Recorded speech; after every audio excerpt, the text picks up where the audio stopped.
ಎಲ್ರಿಗೂ ನಮಸ್ಕಾರ. ಈ ದಿನ ನಾವು ಉದ್ಯಾನ ನಗರಿ ಬ್ಯಾಂಗ್ಳೂರ್ ಬಗ್ಗೆ ತಿಳ್ಕೊಳ್ಳೋಣ.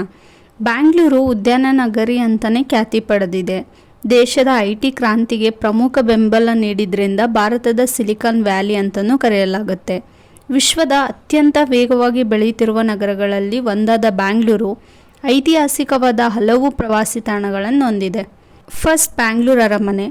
ಬ್ಯಾಂಗ್ಳೂರು ಅರಮನೆಯು ಸದಾಶಿವನಗರ ಮತ್ತು ಜೈಮಹಲ್ ನಡುವಿನಲ್ಲಿದೆ. ಸುಂದರ ತೋಟಗಳಿಂದ ಆವೃತವಾಗಿರುವ ಈ ಅರಮನೆ ಅಪಾರ ಪ್ರವಾಸಿಗರನ್ನು ಆಕರ್ಷಣೆ ಮಾಡುತ್ತೆ. ಅಲ್ಲದೆ ಇದು ಪ್ರಮುಖ ಘಟನೆಗಳು ಮತ್ತು ಸಾಂಸ್ಕೃತಿಕ ಕಾರ್ಯಕ್ರಮಗಳ ತಾಣ ಕೂಡ ಆಗಿದೆ. ಅನೇಕ ಸಾಂಸ್ಕೃತಿಕ ಕಾರ್ಯಕ್ರಮಗಳು ಮತ್ತು ಮದುವೆ ಸಮಾರಂಭ, ಪ್ರದರ್ಶನಗಳು, ಸಂಗೀತ ಕಚೇರಿಗಳು, ಹೀಗೆ ಹಲವಾರು ಫಂಕ್ಷನ್ಸ್ಗಳು ನಡೆಯುತ್ತೆ. ಮುಂದಿನ ಸ್ಥಳ ಇಸ್ಕಾನ್ ದೇವಾಲಯ. ಈ ದೇವಾಲಯ ರಾಜಾಜಿನಗರದಲ್ಲಿರುವ ಒಂದು ಪ್ರಪಂಚದಲ್ಲೇ ಅತಿ ದೊಡ್ಡ ಹಾಗೂ ಹೆಸರುವಾಸಿಯಾದ ದೇವಸ್ಥಾನ. ಆಚಾರ್ಯ ಶ್ರೀ AC ಭಕ್ತಿ ವೇದಾಂತ್ ಸ್ವಾಮಿ ಪ್ರಭುಪಾದ ಅವರಿಂದ ಈ ದೇವಾಲಯ ಪ್ರಾರಂಭಗೊಂಡು ವಿಶ್ವದಾದ್ಯಂತ ಶ್ರೀಕೃಷ್ಣನ ಭಕ್ತಿನ ಪಸರಿಸಿದೆ. ಈ ದೇವಸ್ಥಾನವು 17 ಮೀಟರ್ ಎತ್ತರದ ಚಿನ್ನ ಲೇಪಿತ ಧ್ವಜಸ್ತಂಭ ಮತ್ತು 8.5 ಮೀಟರ್ ಚಿನ್ನ ಲೇಪಿತ ಕಳಶ ಶಿಖರನ ಹೊಂದಿದೆ. ದರ್ಶನ ಸಮಯದಲ್ಲಿ ಬರುವ ಭಕ್ತಾದಿಗಳಿಗೆ ಉಚಿತವಾಗಿ ಪ್ರಸಾದ ಕೂಡ ನೀಡ್ತಾರೆ. ನೆಕ್ಸ್ಟ್, ದೊಡ್ಡ ಆಲದ ಮರ. ಇದು ಬ್ಯಾಂಗ್ಳೂರಿನಿಂದ 28 ಕಿಲೋಮೀಟರ್ ದೂರದಲ್ಲಿರುವ ಬ್ಯಾಂಗ್ಳೂರು ದಕ್ಷಿಣ ತಾಲೂಕಿನ ಕೇತೋಹಳ್ಳಿ 3 ಎಕರೆಯಲ್ಲಿ ಇಡೀ ಭಾರತದ ಪುರಾತನ ಆಲದ ಮರಗಳಲ್ಲೇ 4ನೇ ಸ್ಥಾನ ಹೊಂದಿರುವ ಪುರಾತನ ಆಲದ ಮರ. ಇದು 400 ವರ್ಷಗಳಷ್ಟು ವಯಸ್ಸಾಗಿರುವ ಆಲದ ಮರ. ಈ ಮರಕ್ಕೆ ಇಡೀ ಭಾರತದ ಪುರಾತನ ಆಲದ ಮರಗಳಲ್ಲೇ 4ನೇ ಸ್ಥಾನವಿದೆ. ಈ ಆಲದ ಮರದ ಎತ್ತರ 95 ಅಡಿ. ಈ ಮರದ ಕೊಂಬೆಗಳು ನಿರಂತರ ಜಟೆಯಂತೆ ಬೇರು ಅತಾರ್ಥ ಬಿಳಲುಗಳನ್ನು ನೆಲಗಳಿಗೆ ಇಳಿಬಿಟ್ಟಿದೆ.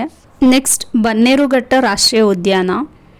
ಪ್ರಕೃತಿಯ ಮಡಿಲಲ್ಲಿ ಹುಲಿ ಮತ್ತು ಸಿಂಹಗಳನ್ನು ವೀಕ್ಷಿಸಬಹುದಾದ ಕೆಲವೇ ಉದ್ಯಾನಗಳಲ್ಲಿ ಬನ್ನೇರುಘಟ್ಟ ರಾಷ್ಟ್ರೀಯ ಉದ್ಯಾನವೂ ಸೇರಿದೆ.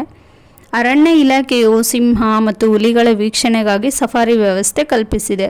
ಸಿಂಹಗಳ ಗರ್ಜನೆ ಕೇಳುವುದರೊಂದಿಗೆ ಇತರ ಪ್ರಾಣಿಗಳನ್ನು ನೋಡುವ ಸೌಭಾಗ್ಯ ಈ ಸಫಾರಿ ಮಾಡುವ ಪ್ರವಾಸಿಗರಿಗೆ ಸಿಗತ್ತೆ.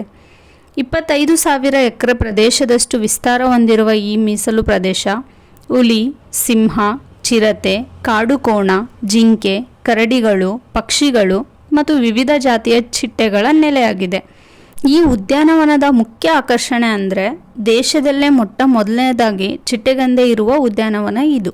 ನೆಕ್ಸ್ಟ್, ಟಿಪ್ಪು ಅರಮನೆ.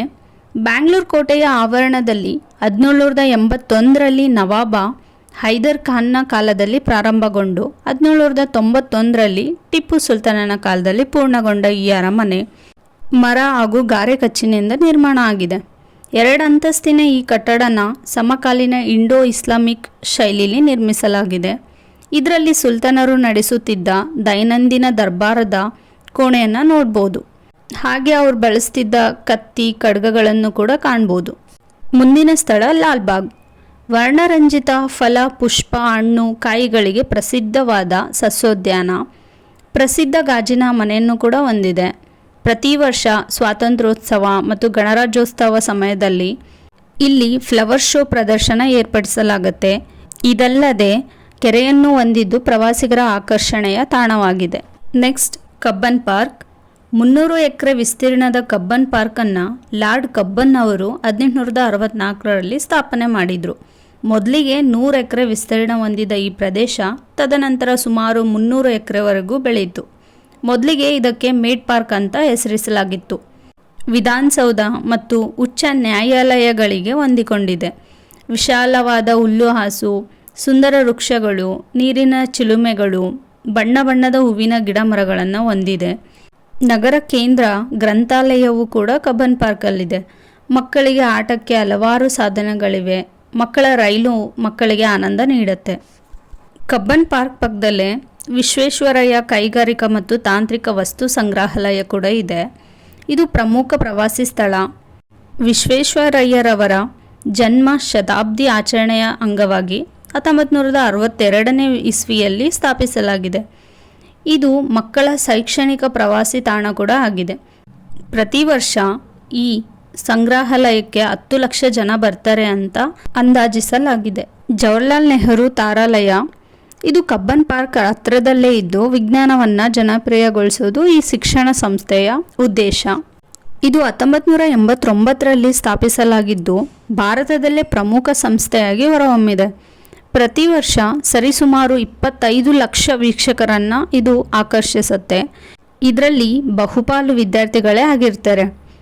15 ಮೀಟರ್ನ ಗುಮ್ಮಟದ ಆಕಾಶ ಮಂದಿರಕ್ಕೆ ಅತ್ಯಾಧುನಿಕ ಹೈಬ್ರಿಡ್ ಪ್ರೊಜೆಕ್ಷನ್ ಸಿಸ್ಟಮನ್ನು ಅಳವಡಿಸಲಾಗಿದ್ದು ತಾರಾಲಯದಲ್ಲಿ ಆಕಾಶ ಮಂದಿರದ ಪ್ರದರ್ಶನಗಳಲ್ಲದೆ ಪ್ರತಿ ತಿಂಗಳು ನಕ್ಷತ್ರ ವೀಕ್ಷಣೆ ಕಾರ್ಯಕ್ರಮ, ವಿಜ್ಞಾನ ಚಲನಚಿತ್ರಗಳು, ಖಗೋಳ ಘಟನೆಗಳ ವೀಕ್ಷಣೆಗಳನ್ನು ಏರ್ಪಡಿಸಲಾಗತ್ತೆ. ಬ್ಯಾಂಗ್ಳೂರಿನಲ್ಲಿರುವ ಕೆಲವೊಂದು ವಿಶೇಷವಾದ ಸ್ಥಳಗಳ ಬಗ್ಗೆ ಮಾಹಿತಿ ನೀಡಿದ್ದೀನಿ. ಇನ್ನೂ ಇಂಟ್ರೆಸ್ಟಿಂಗ್ ವೀಡಿಯೋಸ್ ಮಾಡೋಕ್ಕೆ ಟ್ರೈ ಮಾಡ್ತಿದ್ದೀನಿ. ಆ್ಯಂಡ್ ನಿಮ್ಮ ಸಪೋರ್ಟ್ ತುಂಬ ಮುಖ್ಯ. ನಾನು ಹೇಳಿರೋದ್ರಲ್ಲಿ ಏನಾದರೂ ಮಿಸ್ಟೇಕ್ಸ್ ಇದ್ದರೆ ಅದನ್ನು ನೀವು ಕಮೆಂಟಲ್ಲಿ ತಿಳಿಸಿ. ನಾನು ನೆಕ್ಸ್ಟ್ ವಿಡಿಯೋ ಮಾಡುವಾಗ ಮಿಸ್ಟೇಕ್ಸ್ನ ಕಡಿಮೆ ಮಾಡ್ತೀನಿ. Thank you so much for the support. ಹೀಗೆ ವೀಡಿಯೋಸ್ ನೋಡ್ತಾ ಇರಿ, ಈ ಚಾನಲ್ಗೆ ಸಪೋರ್ಟ್ ಮಾಡಿ. ಐ ಹೋಪ್ ನಿಮಗೆ ಈ ವಿಡಿಯೋ ಸ್ವಲ್ಪ ಆದರೂ ಹೆಲ್ಪ್ ಆಗುತ್ತೆ ಅಂತ. See you in the next video. Thank you.